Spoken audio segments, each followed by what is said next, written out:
some point these lists are starting to get out of hand, but we're gonna try it again anyways. Hello everybody and welcome back to the channel. My name is Bree and this is 4 Paws in a Book. You read that right. 26 in 2026. 26 books on my TBR for next year. Part of me is like, this is too many books, okay? The years are getting too high in number. We can't keep matching it. But then part of me is like, I will read 150 books by the end of 2025. So like 26 is not that many, right? I'm putting a really big asterisk on this. Okay, these are 26 books that I'm really interested in reading. These are 26 books that I do want to read. Obviously they're on my shelves, all of the books I want to read, but like these ones are rising to the top. But I'm not putting a lot of pressure on this. I am not saying like, if I don't read these books, they have to be unhauled or anything like that. I just like making these lists. I like making TBRs like this, and then at the end of the year going, I didn't read any of these. You know, it's fine.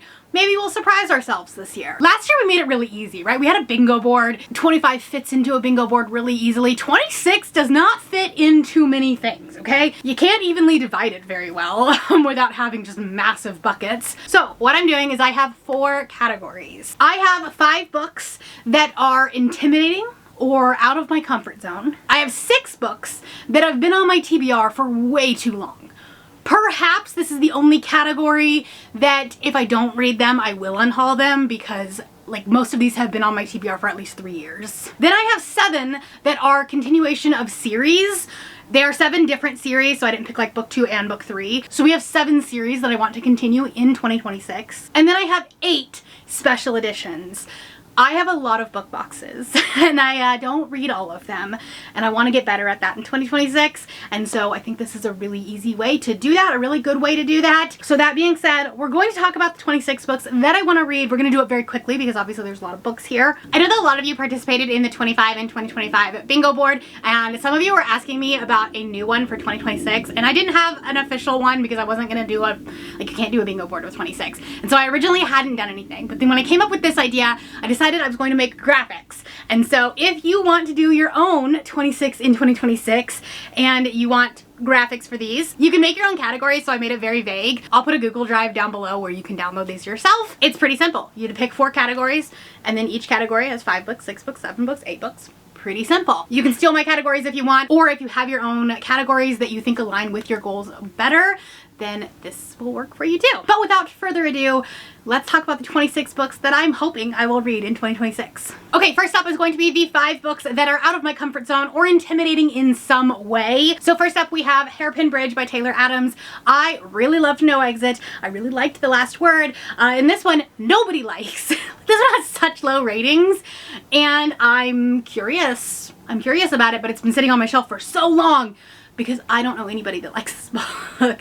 So it is intimidating in that way. Taylor Adams has such a way of writing isolation thrillers and like almost horror. In this book, we have our main character whose estranged twin sister drove to this bridge and then jumped off of it. At least that's what the police are saying. She doesn't believe that, and so there is like a mystery of trying to uncover what happened and what led up to her falling off the bridge, jumping off the bridge. I don't know what happened. But again, the reviews are so low for this one, so I want to at least try it. I want to, you know, if I don't like it, I want to get it off my TBR. Then we have The First Bright Thing by J.R. Dawson. I purchased this book a couple years ago at a local queer bookstore. Like the cover is gorgeous. It is a sapphic story, I believe, and it has a circus in it. I love circus books, right? But the more that I learned about the synopsis and the more that I learned about this book, I realized that it's a lot more historical and less fantasy, and so that makes me nervous. So we have our main character who is a ringmaster, and she can actually jump through different points of time, and they lead a circus which also like doubles as a home for misfit magical kids. So like I feel like this could work. This is either going to be like a 5-star or it's going to be a quick DNF. I don't know, but that's why it's been sitting on my TBR for so long. And then we have Chain Gang All-Stars. This is a book that I am just afraid I'm too dumb for. I have heard nothing but fantastic, amazing things. Like this is on people's best books of the year, and like I'm just so afraid of not loving it and then like people canceling me. It's fine. This is a near future dystopian that is like a little closer than home than we probably want to say. It's about these two gladiators, essentially. They're prisoners, but they have to fight to this death in this gladiator style war, I don't know. Two women gladiators fighting for their freedom within a depraved private prison system not so far removed from America's own. I know that's going to have amazing social commentary, and you know, it's gonna probably say a lot of things, and I'm scared. I'm too dumb for the book. Then another sci-fi that is definitely out of my comfort zone. I think sci-fi in general is out of my comfort zone, but I tend to really enjoy it when I read it. I just don't pick it up very often, and so then it's kind of intimidating. But we have Local Heavens by K.M. Fajardo. This is a new book that I got from Aardvark a couple of months ago. It sounded really interesting, and then it promptly put it on my shelf and forgot about it. So this book is actually a like sci-fi Gatsby retelling, which I think is fascinating, honestly. Now, The Great Gatsby was never like a classic that I loved. It wasn't a favorite of mine or anything like that, but it does have a lot of social commentary, and I think when you put it in a futuristic society, we can even more so shine a light on what today's society looks like because of how exaggerated it can get. Obviously, the 1920s, we had a very exaggerated look at like the disparagement of the classes, and this would be no different. So this takes place in 2075. We have our main character, Nick Carraway, and then he meets Jay Gatsby. Falls for Gatsby's frank, confident charm, but in a city where the wealthy flaunt tech-enhanced bodies to cheat death, surfaces aren't all as they seem. This book examines the guardrails of morality and the price of desire. The last intimidating book on here, I think is probably the most intimidating, honestly, for like a very different reason than everything else. But we have Haunting Adeline by H.D. Carrollton. I haven't read a single book by H.D. Carrollton, but I keep getting recommended their books. So why not start with the most controversial one, I guess? This is a stalker romance, and it's very dark.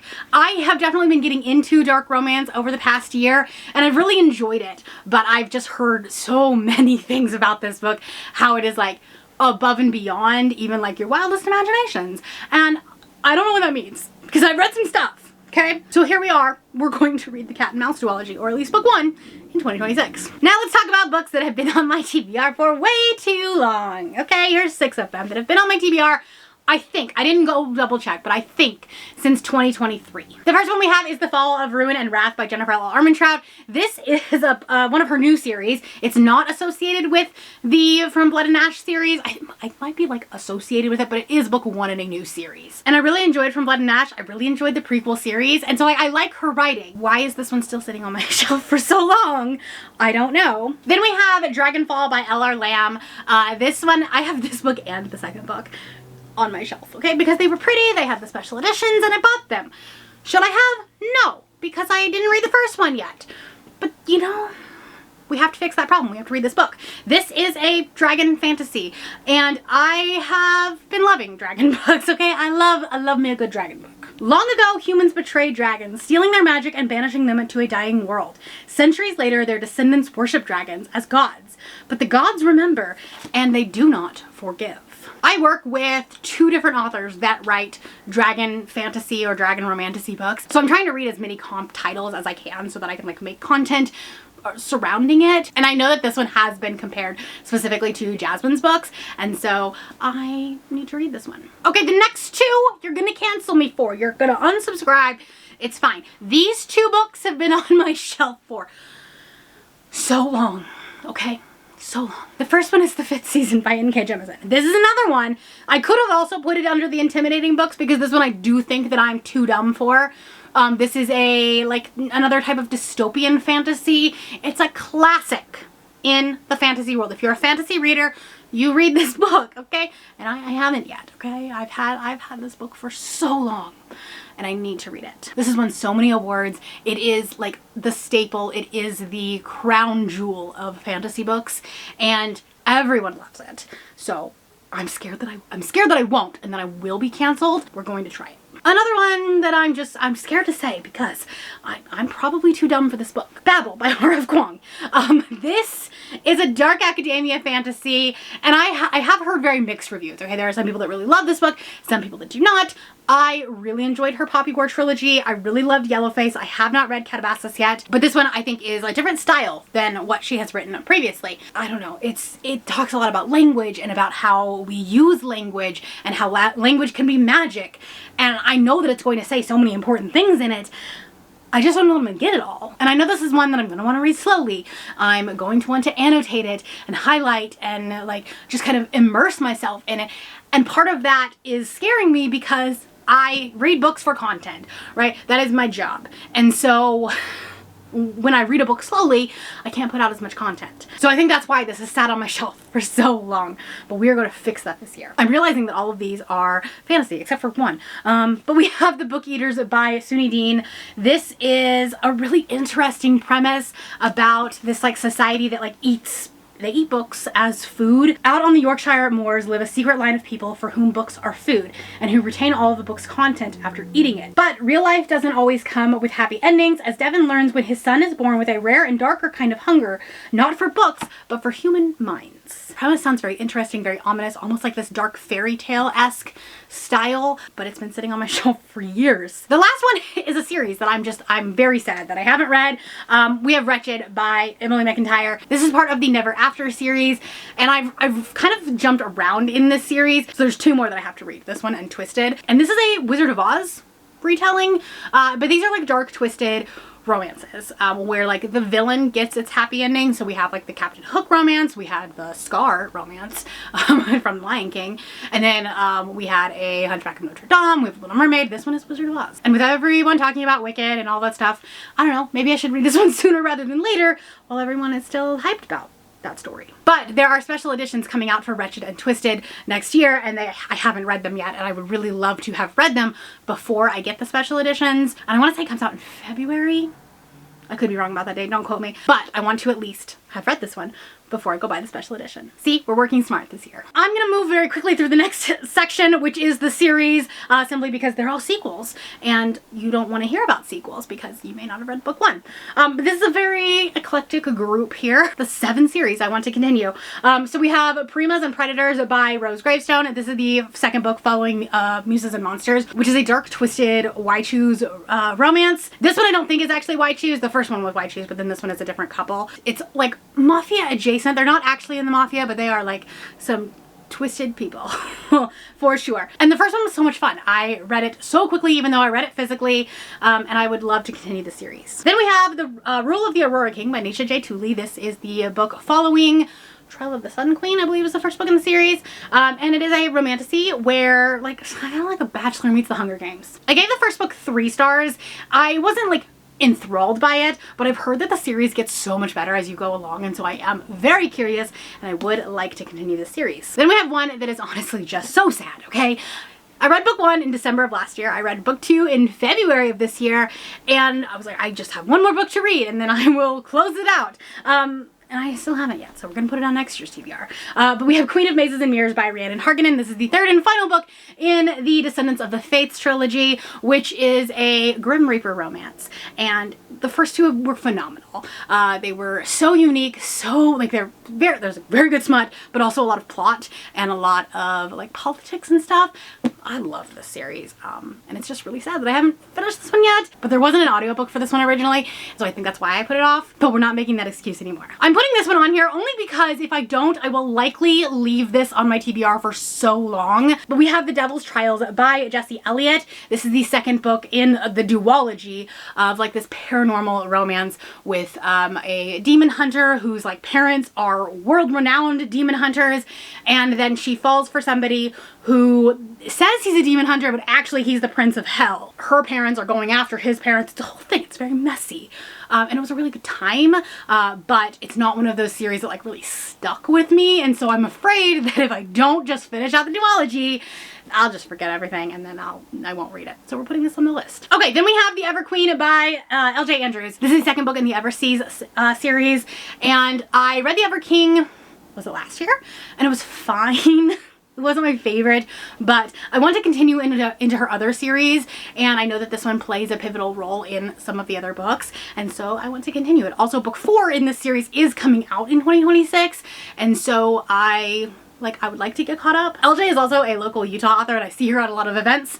And so like I really like to get obsessed with her books.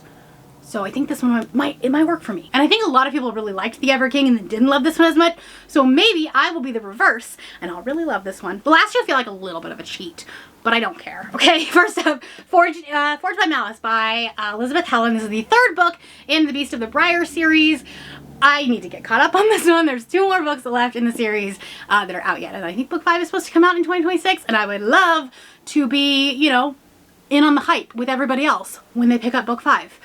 I could be like completely making that up that book 5 is coming out in 2026, and so if I am, please ignore me. But I just recently read Woven by Gold and I loved it, but it ended on a cliffhanger, and so I do need to pick this one up sooner rather than later. I just knew it wouldn't be until the new year, so that's why we're putting it here. And then the last one is a Carla Sorensen book, and I could have put any number of her series on here. This is Head Over Heels. This is her series that is getting picked up traditionally in 2026, which I'm really excited about. But there's 5 books in this series. I read the first one and really liked it, and they're contemporary sports romances. Carla writes such phenomenal characters, even though they're like professional athletes and like these, you know, football club owners. They still feel so relatable and so real, and like they're dealing with mental health stuff and, you know, real world issues. And then also like the smut is so good. Carla was my most read author in 2025 and it wasn't even close. I finished 2 series from her and started 2 more, and so I would like to continue that in 2026. Maybe I'll read all of her backlist next year. Who knows? Okay, it is getting warm in here. I finally had to break out the big lights, and yeah, because it gets dark at 4 o'clock in the afternoon here. It's so fun. But anyways, it's getting a little toasty. But we're gonna finish this up with the 8 special editions that I want to read. Obviously I want to read more than that, but these are the 8 that I like pulled off. These are the ones that are like at the top of my priority list. Another LJ Andrews book, Broken Souls and Bones by LJ Andrews. This is the first book in a new series, and then the Era of Twisted Lies, it comes out in March. So I'd really love to get this one in the early months of the year, just because I'd love to be able to read the second one. And then also I imagine that Fairy Loot will do a special edition of the second one so that they match. And I, you know, would like, if I like this book, I will buy the second one. That's how that works, right? Then we have Forbidden Alchemy by Stacey McEwen. This, I think, is my Alcrate. And here's the thing. When I got this book, I was not super interested in it because the cover is not screaming like epic fantasy, romantasy, whatever. Like it's not giving that. It's giving cozy fantasy.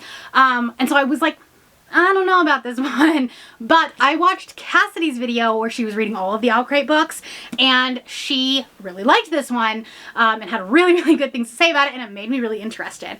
And so I'm putting it on my list now. I will link Cassidy's video down below. You should definitely go check it out. She had really good things to say about a lot of books. Then we have A Living Legend by Ali Shanti. This is book 1 in a duology, and I have special editions of both of them, and so I need to read them, okay? I need to read them. This has like some not safe for work art in it. I got this one at See Me LitCon last year, and it's sat on my shelf. It's like Angels and Demons. This feels like it's going to be a Brie book. It has a lot of buzzwords that I enjoy, but again, I'm scared to read it. One that is not a romantasy. We have Thief of Night by Holly Black. I will have to reread Book of Night before I get to this one, but I want to do that anyway. Stay tuned for my 2026 goals because I'm going to talk about that. But this is the second book in that duology, and I definitely was in the minority, but I really liked Book of Night. I thought it was fun. I thought it was different than what she normally writes. It has like a edgier type of vibe to it, and so I don't know. I've heard good things about this one. I want to say it was Riley from Riley Marie. She read this one a couple months ago and really loved it, and so like I have hope for it. But I am scared. I'll leave Riley's video linked down below as well if you're interested in that. You will see a couple of like repeats on here from my romantasy bingo. I thought, you know, why not work smart and not hard? So Warrior Princess Assassin by Bridget Kemmerer is a like white shoes romantasy, and I've heard really good things about this one. When I put it on my romantasy bingo TBR, everyone was talking about it. They were like, oh my gosh, you have to read this. Oh, I loved it, da da da. And so I don't know. I think this one's going to have a lot of buzzwords for me. It's like a political setting. There are 3 points of view characters, which I love even in fantasy. And so we'll see what happens. And then one that was just recently added to my TBR, I mean recently because I just got it in the mail, but also recently because I have heard nothing but good things about it, and that is To Cage a Wild Bird by Brooke Fast. This is like a dystopian romantasy, which again I think is going to be really big in 2026. I've heard that like if you liked Silver Elite but you wanted more from it, then that's what this is, and I like that is me to a T. I really enjoyed Silver Elite, but I want more from it, and so I'm really hoping that that is going to be this. The law is simple: commit a crime and your punishment is a life sentence in Inlock. So if you do any type of crime, you end up in this prison. She ends up going to this prison for actually for a crime that her brother committed. I think she ends up falling for the bodyguard, if I remember correctly. But this tagline: in a world where trust is a weapon and love is a liability, Raven can't afford for her heart to get involved. And that just sounds phenomenal. And again, I've heard so many good things about this book. Okay, then we have what is arguably one of the prettiest books on my shelf. I have a lot of pretty books, but like this one is stunning. It was in the Unplugged Advent box last year, and I still haven't read it. It's fine. I haven't read a lot of the books that were in that box, which is why I didn't buy it this year. But we have Till Death by Miranda Lynn. This is another political romantasy, and like when I tell you it's stunning, I mean this. It's so pretty. The camera does not do it justice, especially with my big lights, but look at this. Like, okay, the artwork, stunning, right? But then look how beautiful and foiled this is. And I don't want to get rid of this book. And so I want to make sure I love it. Beyond the realm of gods, two cities stand at the brink of despair, and a dark destiny awaits Death's newest maiden. Eternally bound to her enemy and dragged into the dark burlesque show, she must fight to keep herself free and her heart, especially when she becomes the hunted. I haven't heard a lot of people talk about this book, and it has, again, a lot of buzzwords that I think I will love. I really want to love this book. And finally, another new one that I added to my TBR recently, and one that was on my Romantasy Bingo TBR, we have The Isle in the Silver Sea by Tasha Suri. This is a sapphic romantasy, which like we need more of. Please and thank you. It's a heart-shattering standalone romantasy of sapphic longing, medieval folklore, and a love that spans the centuries. Here's the thing, I haven't loved her books previously. I feel like I should have loved The Jasmine Throne and I didn't. Could have been a wrong place, wrong time, but it just wasn't working for me when I read it. But maybe this one will. Okay, again, we have high hopes over here. Okay, those are the 26 books that I need to read in 2026. I now have a pile of books that are surrounding me that I have to put back up on the shelves. So excuse me while I go do that. While I'm busy over there, I'm gonna put my Romantasy Bingo TBR right here if you want to see more books that I'm planning to read in 2026. And if you are not caught up on Vlogmas, or this is the first video that you've ever seen from me, I am doing the 12 days of Vlogmas. So I am putting out a video every other day in the month of December. So I'm gonna put my most recent one right there. Let me know down in the comments below if you have thoughts or opinions on any of these books. Maybe I will do some vlogs throughout the year on it. I don't know. Perhaps a Should I Stamp It episode. That kind of makes sense since these are all books I own. If you're not feeling chatty, do the calendar emoji. That is all I have for you today. If you are new here and you have not yet subscribed, there's a little button you can do so down below the video. If you'd like to hang out with me more, the links to my Instagram, my Goodreads, my Threads, my Patreon, and my TikTok, all linked down below. Thank you for watching, and I will see you the day after tomorrow. Bye!